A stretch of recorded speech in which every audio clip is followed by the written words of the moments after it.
Domekia ospatzen dugu eta salbazioa beragaitik etorten dela, esaten duzku apostolen eginetakit liburue. Bera da gure hartzaina. Gantxinean eta uste dut gaur be, hartzainen bizimodua ez zegoen ondo ikusita. Baina, kontutan hartu behar dugu naiz eta ondo ikusita ez egon, eta etxeik baztertutako harria izan arren Kristok, geure bizitzan giltzarri moduan agertzen da. Giltzarri moduan agertzen da esan nahi dau, maitasuna haragitu eta gero, geurera etorten dela, maitasuna zabaltzera, maitasuna emotera. Hartzainoina bere bizitzak emoten dau, ardie gaitxik, edo ardien ona gaitxik, baina horrezegatik, Kristok agertzen da gure hartzainoina. Eta kristauok nola bizi eta nola eroan behar dugun deia jakinez. Jainkoa algustidun betiko, eroan gaizu zeruko posetan partaide izatera. Federunen hartaldea palau heldu daiten, beren hartzaina eriotza garaiturik heldu dan ospera. Bukarizinoren aldeko otoitz eguna ospatzen ari garan domeka honetan. Salbazioarako bidea erakusten duzkun hartzain onaren aitamena aurkituko dugu otoitz honetan. Otoitzan agertzen da zelukaulako pose. Bidea markaten duzkun pos horregaz hasten da. Kristoren argia, berpistea, egin behar dugun bidea nondi joan behar dauan erakusten duzkuna. Posaren lehen zatia da. Izan be, eskatzen dugu baita be, gozamen hori gure bizitzan alaitasunean aragitzea ikus daitela. Guztiok deitzen dugun zerbait. Otoitz gure aulezia referentzia eginez amaitzen da. Posa eta laiztasuna Kristoren berrerospenean finkatuta dagoz. Bera da guztiok jarraitu behar dugun bidea. Erakusten duzkuna ahulak izan arren, Kristok askatzen gaituena. Eskerrak emoten dutxuguz beti jauna, Pasko misterio horregaitik egizu eten barik barritzen diar duzun gure erospenak ekarre deigula betiko posa.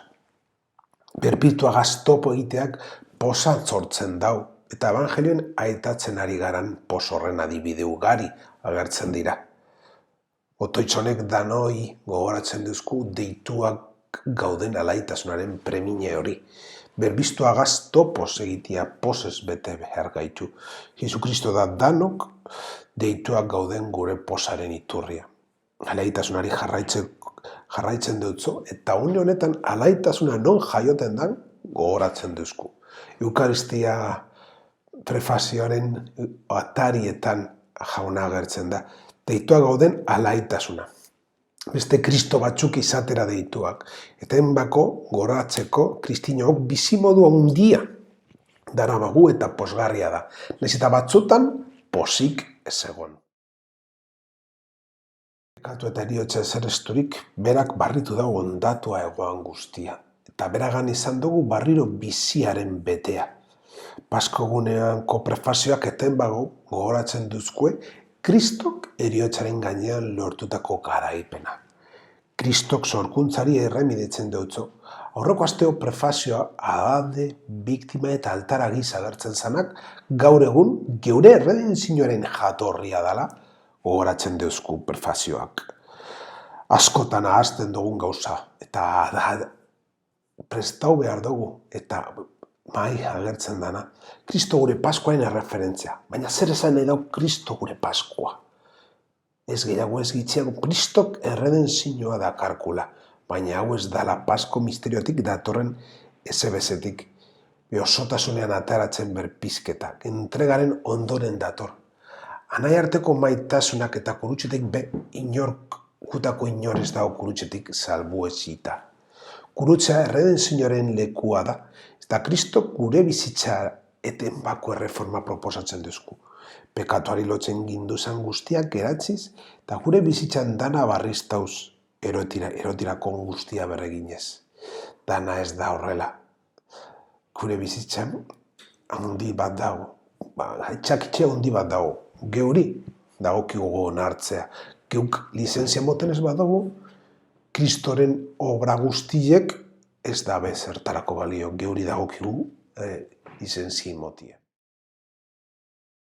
Artzainona zaindu maitasunez zeure hartaldea, eta eroan betiko larre gurietara zure semearen odol baliotsua salbatu dozu zanardiak.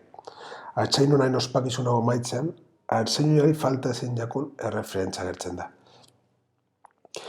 Jaiotzegunean artzainek han egon ziren, jaio berria diren arkumeak bildotzak zaintzeko.